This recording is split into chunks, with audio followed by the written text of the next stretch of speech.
Hoje vamos falar sobre contos de fada e a psique humana. Para falar sobre isso, eu convidei minha amiga especial, Maria Tereza, que é uma querida nesse tema. Então, Maria Tereza, queria que você se apresentasse. Sueli, agradeço muito estar aqui com você.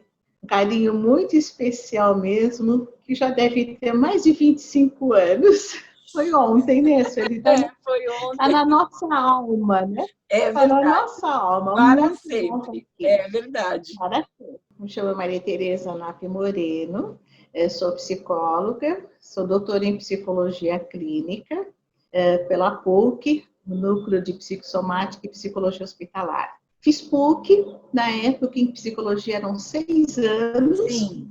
Foi um curso muito bom mesmo. Sim. Em termos acadêmicos, depois eu estudei com o Sandor, eu fiz extensão universitária, relaxamento, especialização em psicoterapia infantil, adolescente e adulto, sempre na abordagem junguiana, tá? Nunca saí dela. Mestrado e doutorado, e o tema do mestrado e do doutorado foram transformados em livros, né? Do mestrado é A Bela Adormecida e Adolescência, enfoque junguiano, e do doutorado foi Raiva, uma das emoções ligadas à gastrite e esofagite. Durante esse período, assim, participei de grupos de estudo, sempre, como eu disse, sempre da abordagem junguiana, e tenho consultório. Primeira vez que começamos a trabalhar como psicoterapeuta, nós estávamos no 6º ano de psicologia.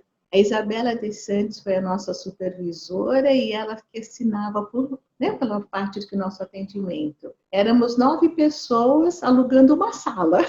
Nós fizemos grupo de estudo com ela durante alguns anos, mesmo depois de formadas, né? Depois que eu terminei a faculdade também, eu fiquei no curso dela de análise de desenhos, né?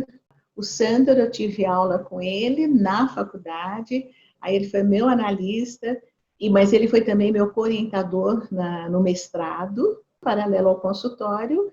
Eu dei 18 anos, fui supervisora do curso de psicologia da Metodista, aqui em São Bernardo. Eu e a Maria Aparecida Juliano Franco, que é psicanalista, nós montamos o estágio de psicoterapia de adolescentes, que fez um sucesso, porque não tinha, só tinha criança e adulto, adolescente, tadinho, estava de lado.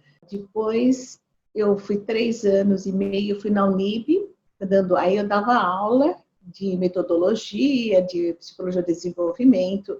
Enquanto eu estava na Unib, eu estava com consultório, Unib, entrei no doutorado na PUC e trabalhava numa escola como psicóloga responsável do 1º ano ao 3º colegial. Era muita coisa. Aí eu saí da escola, fiquei com o doutorado e o consultório. Aí existe um bichinho carpinteiro na gente, que pelo menos em mim, que eu queria voltar da aula.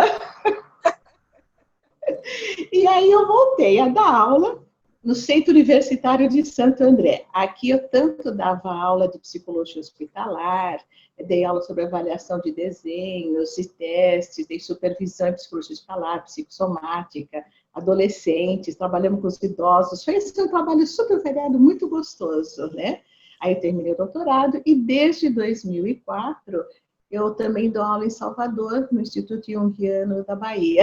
Olha, que incrível! Eu também fiquei 10 anos no IGEP, Instituto Junguiano Ensino e Pesquisa, tanto em Salvador quanto no IGEP, e agora eu dou aula agora eu estou na FACES, né?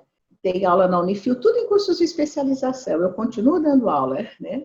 Então, agora eu quero que você me explique como que era a Maria Tereza, menina, com esse bicho carpinteiro, se lá atrás, quando você era bem pequena, ou mais ou menos, se você já tinha mais ou menos na sua cabeça a ideia de ser uma cuidadora de gente, né? Uma pessoa que ia fazer psicologia. Isso já estava lá atrás? Onde você vê os vestígios dessa Maria Tereza de hoje? Assim, não tenho muita percepção disso de quando eu era pequena, Sueli. Eu gostava muito, eu sou filha única e não tinha muitas pessoas para brincar, né? Eu brincava na escola, adorava brincar na escola. Mas sozinho eu brincava com coisas que barro, que transformava, que fazia comida, que fazia as mudanças, sabe assim, né? Nesse sentido. Mas nunca pensei em termos do que eu ia fazer, né? Eu achava assim, gostava de corpo, achava bonito o balé, né? Eu gostava desse sentido. Eu lembro de contos de fadas de eu ler sozinha. Eu não lembro dos meus pais lendo para mim, até porque eles trabalhavam muito. Eu sou italiana, né? Eu vim da Itália com 2 anos de idade. Ah, eu não sabia, Maria Tereza. Que É, interessante. mas quando eu entrei, na minha época, não era colegial, chamava clássico, científico e normal. Sim. E eu queria fazer letras, eu queria ser professora de inglês ou de matemática. E fui para a área, para o clássico. Quando eu estava no último ano do clássico, terceiro clássico, eu tive uma professora que trabalhava, ela era psicóloga, e ela trabalhava com esse recrutamento de pessoas, né, para os cargos, e ela falava muito da psicologia, dos testes, essa parte humana, né. Aí, 2 meses antes de terminar o terceiro clássico, eu resolvi fazer psicologia. Agora eu vou te contar como é que eu decidi fazer o mestrado com o Contos de Fadas. E eu ficava, eu não sabia exatamente o que eu ia fazer, estava perdidinha. Até que um ano eu fiz uma matéria, foi justa uma matéria com a Lúcia Bonilha, sobre símbolos, né?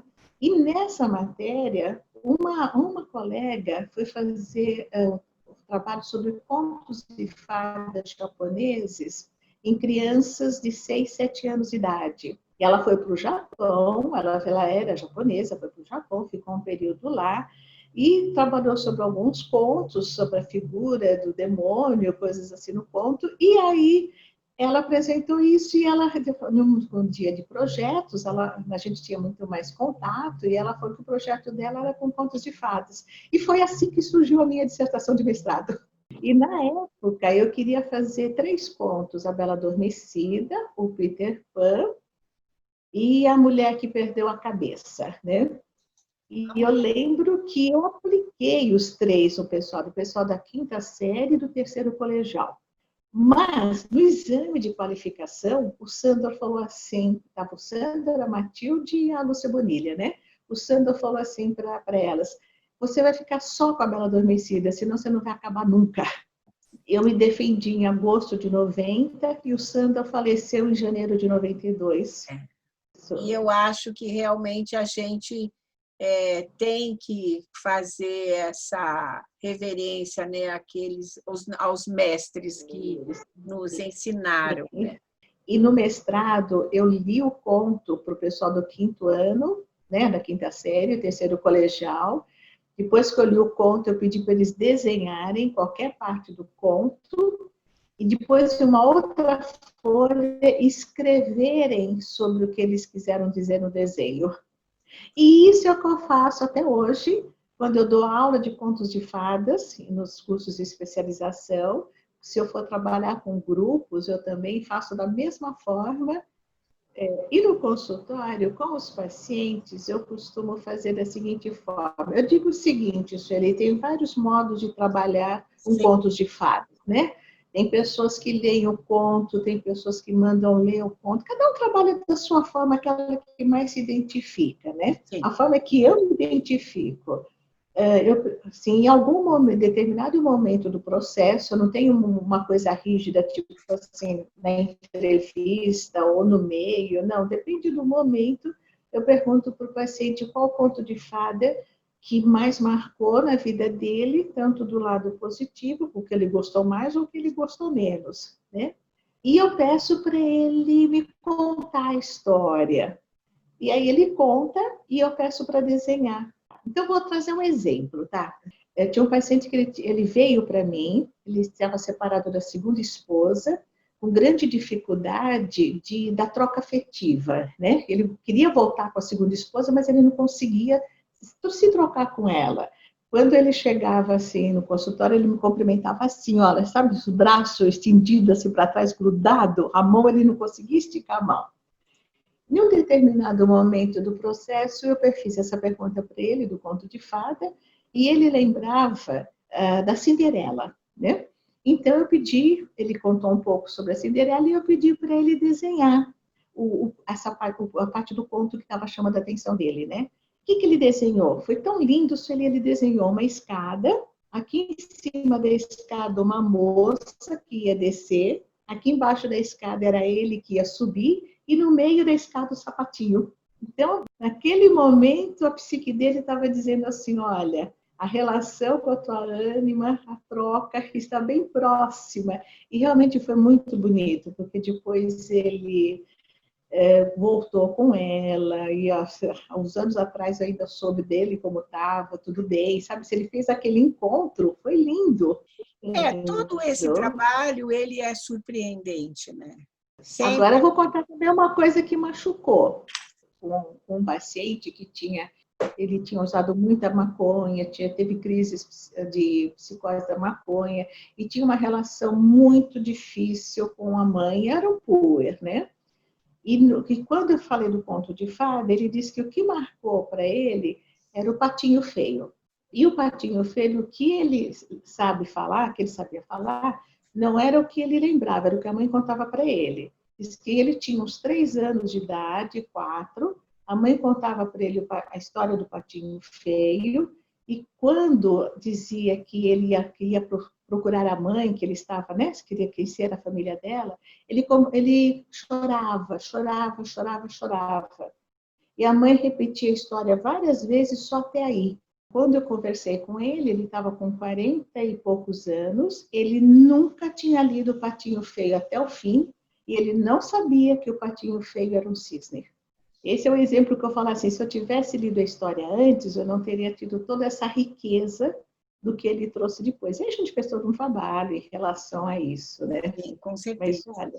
Então, sabe de uma coisa? Que essa história é uma história que a gente conta sempre. Existem muitas pessoas que se identificam com o Patinho Feio. Bom, isso. Aí, num dos trabalhos que eu realizei, nós tivemos a continuação a respeito da história do cisne. Por quê? Eu sempre achei que o cisne era um indivíduo que conseguiu, graças a Deus, sair do Patinho Feio, venceu essa etapa, e aí ele ganha o lago e desfila no lago meio que solitário, né? Aí, isso era uma coisa que me incomodava um pouco. Quando eu descobri, Maria Tereza, que os cisnes fazem revoadas, e que é uma das revoadas mais inacreditáveis que existe, do grupo de cisne cruzando o céu. E isso foi uma coisa extraordinária, porque significa que não é porque ele é especial que ele vai ficar isolado. Ele é um animal de revoada. Eu acho esse conto muito bonito, porque você é especial, mas você pertence a, você tem um pertencimento a algo maior. Você está mostrando o quanto é importante o nosso trabalho com contos de fadas, porque ele reaviva esses conteúdos da nossa psique que nós nem estávamos cientes do que estava mexendo lá dentro, do que está ativando. Né? Como a leitura dos contos de fadas ou a escuta tem essa possibilidade de integrar os conteúdos que estão separados ou conteúdos que estão em conflitos, né? E uma coisa que eu acho muito bonita quando a gente vê na Van Francisco, o que ela fala que é o final feliz? Que o final feliz significa que para aquela mensagem psíquica que veio aquele conto, aconteceu. Houve a integração dos opostos, houve o encontro da ânima e o anjo, houve a integração. Final feliz naquela etapa. Eu fui convidada para fazer um curso de antroposofia. E na antroposofia, os contos de fada, eles são remédio que curam. Não é lindo isso? Mas é demais! Então, assim, aprender a fazer a Lise do sonho ou o final feliz do conto de fada.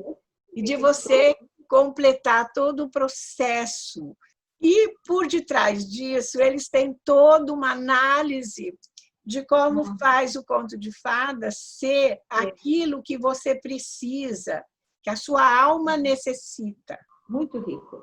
É muito rico. Muito Ou rico. seja, a gente está falando de algo que não se esgota, que não é é uma coisa maravilhosa e que ela, na medida que você entra em contato, você fica muito feliz e você pode dar conta da tristeza e da felicidade nesse fluxo de aumento da consciência, porque você vai aumentando a sua consciência. Sim. E é a história que eu tenho com você, Ana Maria Teresa. Porque você me pega, eu, aluna sua, né? Nessas viradas da vida, e eu não estou nem aí, estou completamente fora, e aí você me faz a proposta, né? Então, vamos escolher um conto e um mito. E aí nunca mais eu saí daquele encantamento. Continuo nisso, achei aquilo o máximo. E toda vez que eu penso em conto de fadas, sempre tem a Maria Teresa no meio. Quando eu penso nos mitos, é que mito já é uma coisa bem mais ampla, mas de qualquer forma, essa correlação, Maria Teresa, ela sempre vai sempre ser assinada por você na minha memória, né? A gente sempre fala dos contos e dos mitos, né? Sim. E a volta mostra que os contos de fadas, eles são um pouco mais profundos do que os mitos, do que a mitologia. Pois é, esse texto é inacreditável, esse texto da Marie-Louise von Franz, porque é como se o mito ele fosse grande, longe, mas o conto ele é fundo, porque ele é pessoal, ele é muito mais perto, mais dentro. Isso, ele entra na estrutura básica da psique, né? A estrutura bem lá embaixo, profunda, né? E cada vez que eu vou dar aula sobre contos de fadas, os alunos assim ficam, não, mas não é o mito que é mais profundo? Eu digo assim, não é o conto de fada. A gente fica achando, por isso que não é um mundo encantado, na verdade, ele é um mundo de profundidade, né? Inclusive, quando as pessoas falam assim, ai, contos de fada, feliz para sempre, isso não existe, eu penso assim, é porque você não conhece a profundidade do que é um conto, porque senão você não falaria desse jeito, sim, né? É que nesse, o da Bela Adormecida, algumas vezes eu peguei pessoas que disseram assim para mim, poxa, mas ela fica lá deitada, não faz nada, e o príncipe vem e ele que faz tudo. Aí eu falei assim, não é nada disso. Ela estava num período interno de introversão para poder reorganizar os aspectos psíquicos que precisavam ser reorganizados. Quando ela está pronta, ela abre o caminho para o príncipe. Ele vem quando ela está pronta. Então, assim, eu acho muito bonito isso. Cada um tem o seu ritmo interno, cada um tem o seu momento, né? E tem que respeitar esse ritmo. Porque senão, geralmente eu falo assim, que nem a borboleta. Ela morre enquanto lagarta. Fica um X tempo dentro do casulo. Se ela sair antes, ela não vai sair inteira. Se ela ficar mais tempo, ela não nasce como borboleta. Então, cada um tem que respeitar o seu ritmo. E o ritmo da Bela Adormecida, então, esse é o ritmo da Bela Adormecida, da entrada, para poder trabalhar depois os conteúdos, né? Queria saber de você, o que você acha, como que você vê que esse tipo de atendimento, utilizando contos de fada, se eles são úteis no atendimento de pessoas com ansiedade e depressão? Sim, eu acho que sim, tá? Eu considero, porque dependendo de como ela lida com o conto, dá para você estar trabalhando os vários aspectos. Inclusive, a Verena Casti, ela tem um livro que fala sobre ansiedade e contos de fadas. Sim. Então, quer dizer assim, são aspectos que você vai verificando as possibilidades dessas transformações dos conflitos inconscientes, que existem caminhos para reorganizar a ansiedade, para organizar a depressão, para utilizar esses mecanismos que te puxam para um canto. E depois, quando eu peço para desenhar depois, acho que fica mais completo do meu ponto de vista, tá? Sim. Porque você põe a imagem para fora, que o desenho é também uma linguagem do inconsciente, uma linguagem direta, né, do teu inconsciente. Então, você põe para fora aquela imagem e dá para você trabalhar com aquela imagem. Ela saiu de você, tirou aquela...